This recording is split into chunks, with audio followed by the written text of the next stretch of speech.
Hello, j'espère que vous allez bien. Ça fait un long moment qu'on ne s'est pas retrouvés.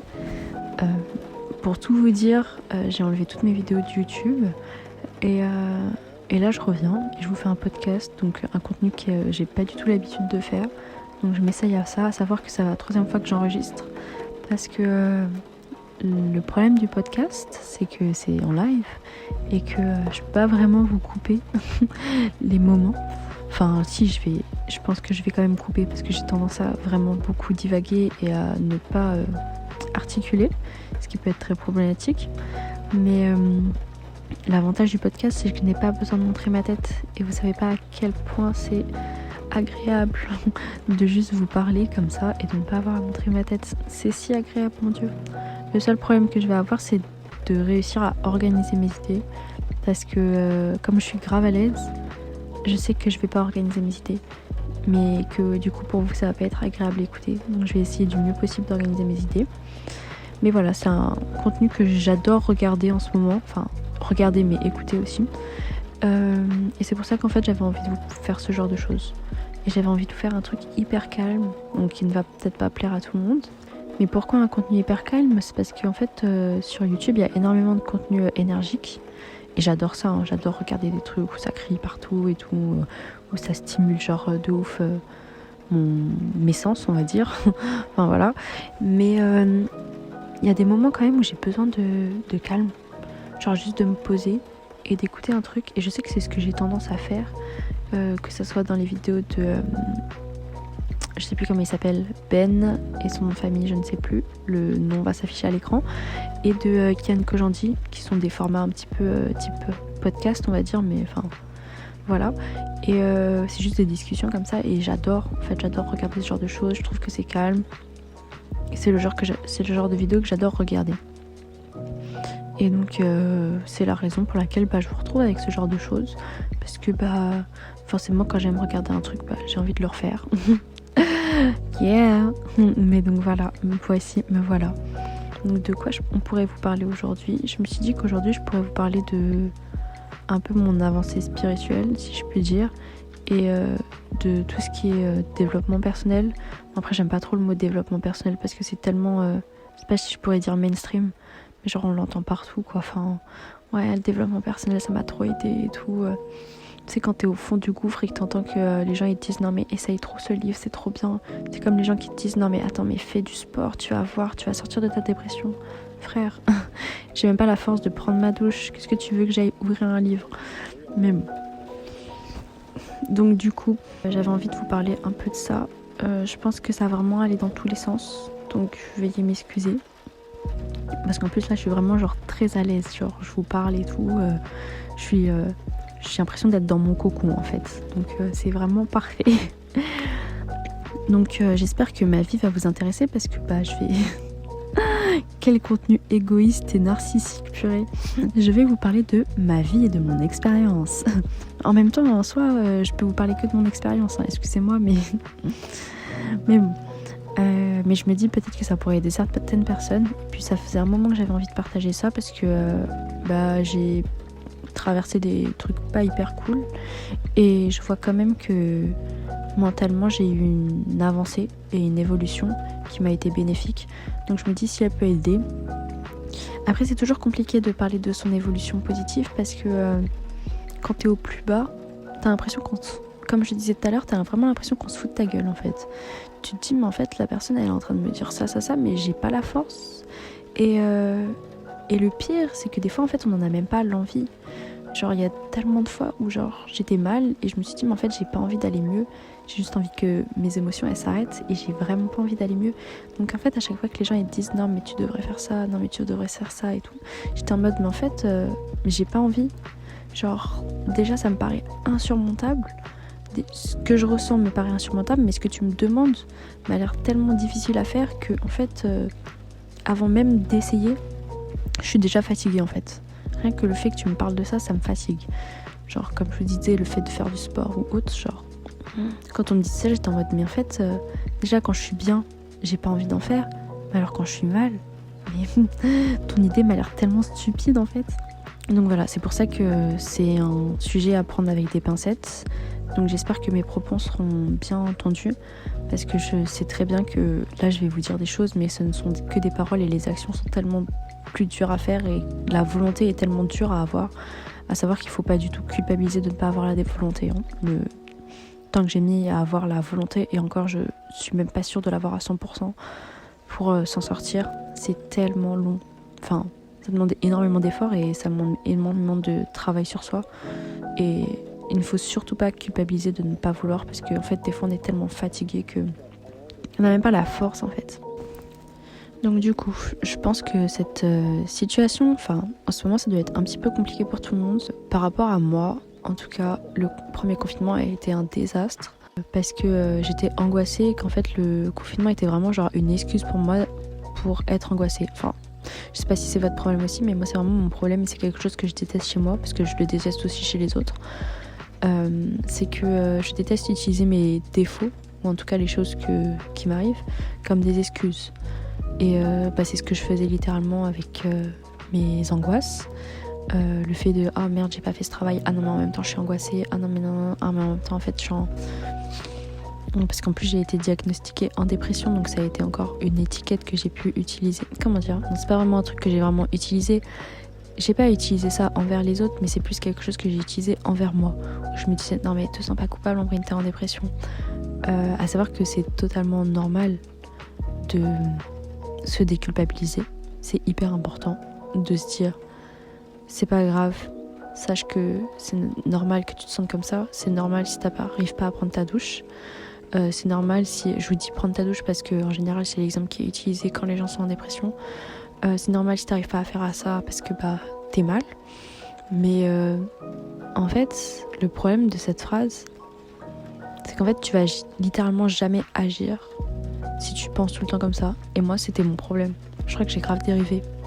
Je vous parlais du confinement et je vous parle de mon état mental.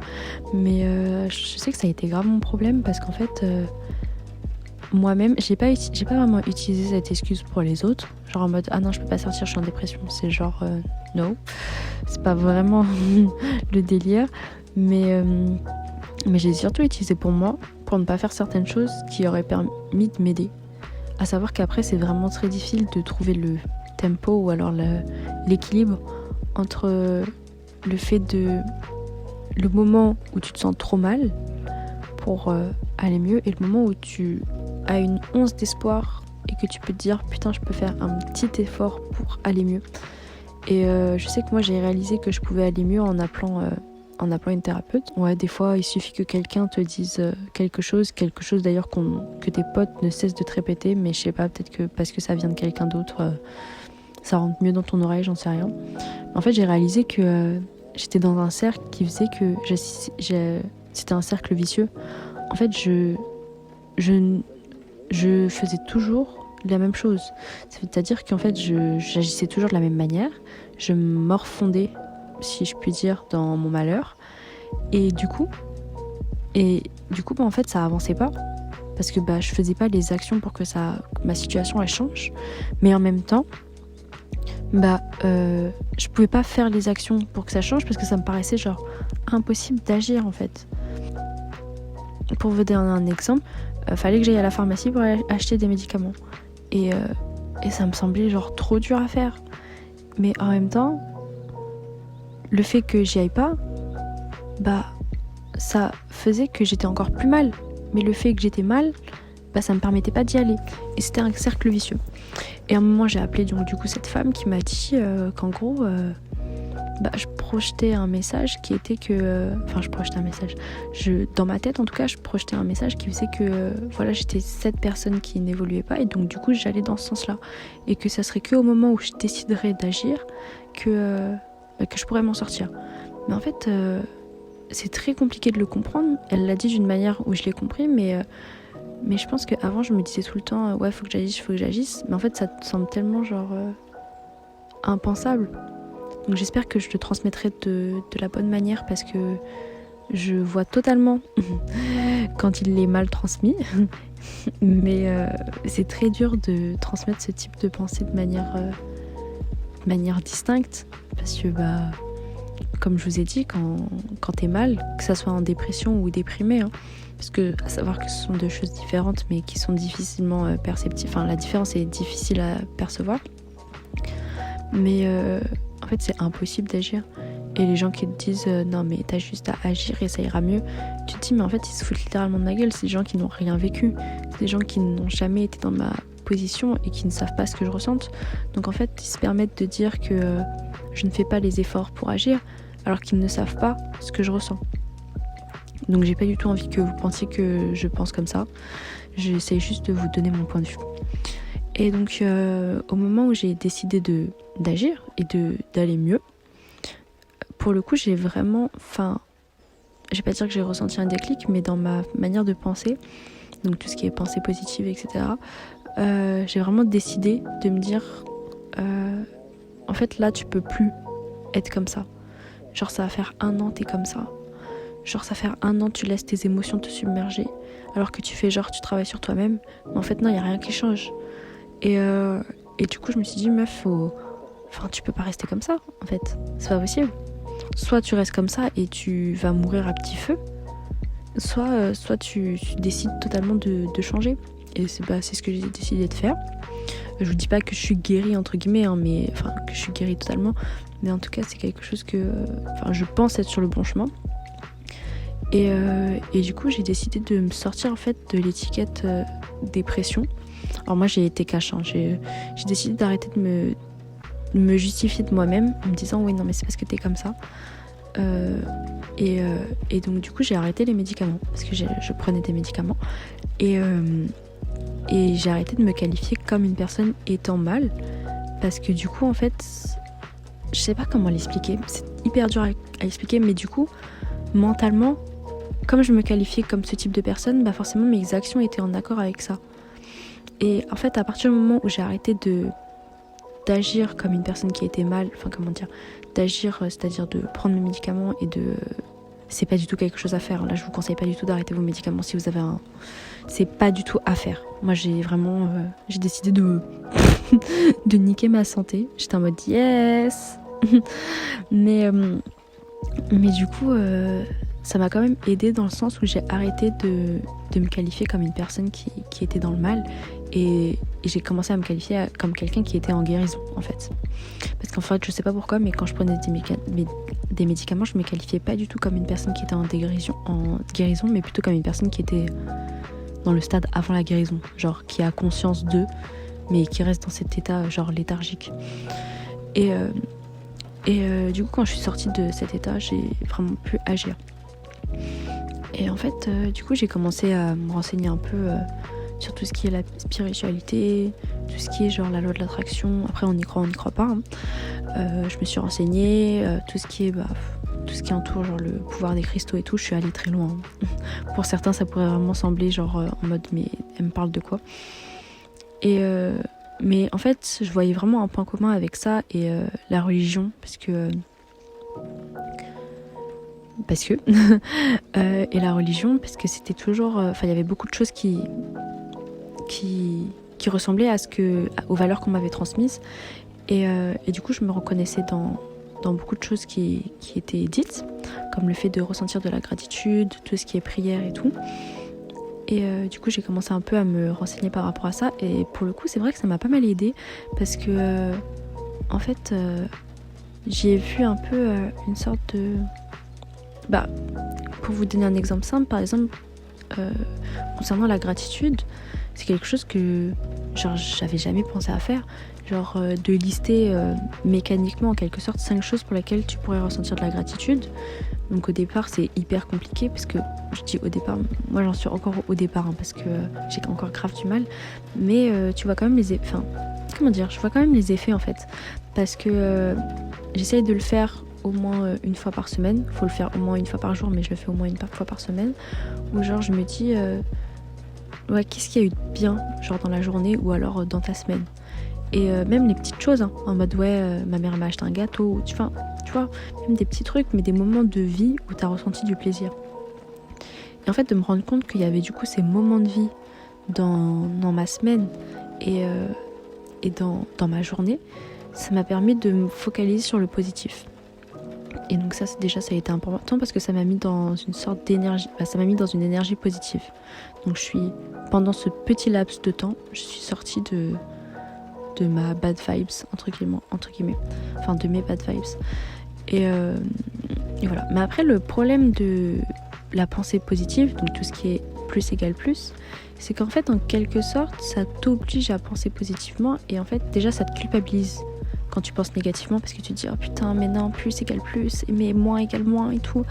Mais en fait il y a vraiment des moments où t'es obligé de te sentir mal, genre c'est impossible pour nous de nous sentir H24 heureux, tu vois, genre c'est... Non, il y a des moments où on a besoin de relâcher la pression, c'est sûr, ça met énormément de pression de te sentir tout le temps heureux, genre tu ne peux pas. Il y a vraiment des moments où, enfin, vivre dans le déni, c'est garder ses émotions et au bout d'un moment tu exploses. Et exploser c'est bien pire que de laisser agir ça petit à petit, tu vois. Donc c'est un peu un piège, enfin, même si je sais que cette phrase est est très popularisée en ce moment, parce que elle a beaucoup d'effets bénéfiques, mais à savoir que quand vous êtes dans cette démarche d'aller mieux et que du coup vous pensez à plus égale plus, il faut aussi se dire qu'il ne faut pas culpabiliser quand vous allez mal. Quand je fais des crises, du coup, pour en avoir géré une la semaine dernière, je me dis, en fait, on m'a souvent dit, il faut que tu essayes d'accueillir tes émotions et de les accepter. Et au départ, je comprenais pas. Et en fait, j'ai réussi à le comprendre la semaine dernière. Genre, j'ai respiré longtemps. On néglige trop la respiration. J'en parlerai juste après. Mais j'ai respiré longtemps et je me suis dit, ok, donc là, tu te sens comme ça. Est-ce que tu es prête à analyser ton émotion? Et je me suis dit non, je suis pas prête parce que ça voudrait dire qu'il faut que je remette en question mon comportement. Et sur le moment, j'étais pas du tout... Vous savez, quand vous êtes tellement énervé, vous pouvez pas vous remettre en question. Je me suis dit ok, je suis pas bien. Non, je suis pas prête à me remettre en question, je suis pas prête à réfléchir à ça. Je me suis dit ok, bon, c'est déjà bien que t'en aies conscience. J'ai réfléchi, je me suis posée un peu. Je me suis dit ok, tu vas juste te focaliser sur ce que tu ressens. Là tu te sens comme ça, ok.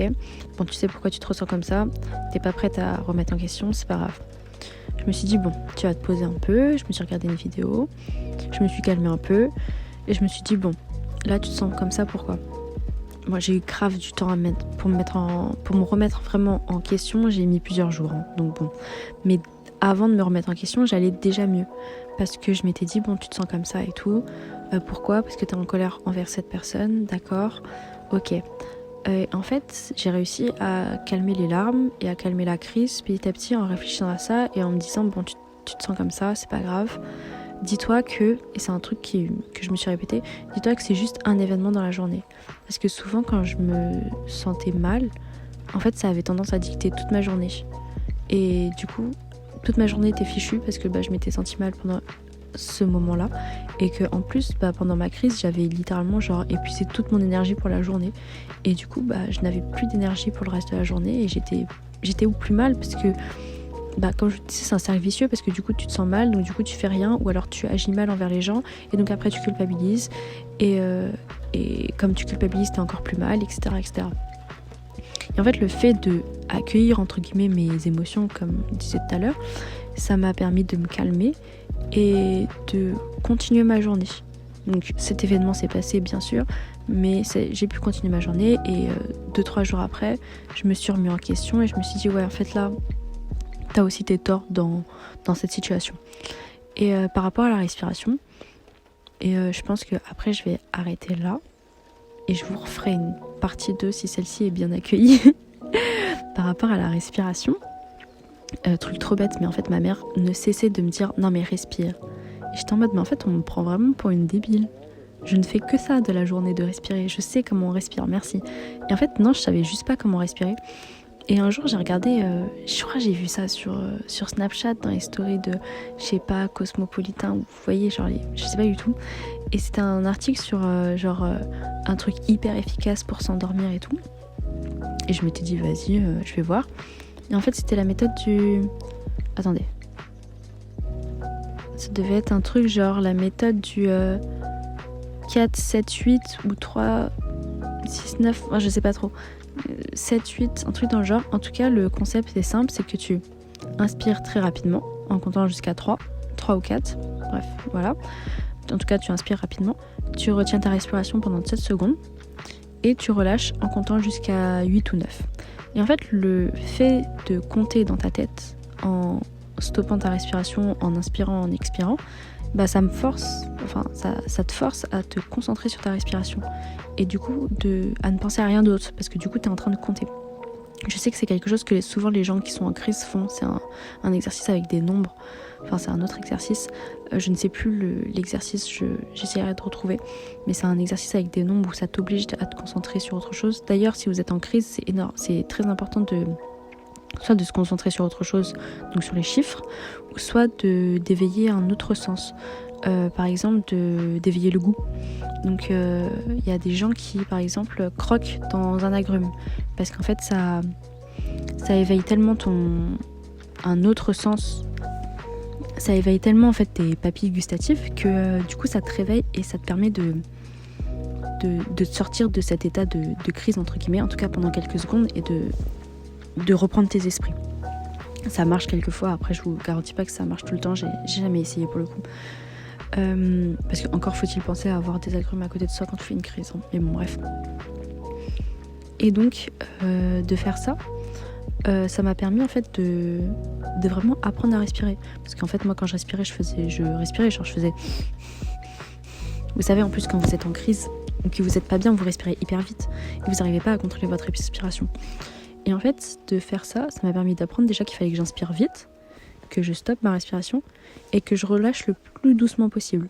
Et en fait, ce moment de relâcher, donc d'expirer, on dit expirer, oui, l'air le plus doucement possible, c'est hyper compliqué quand t'es pas bien.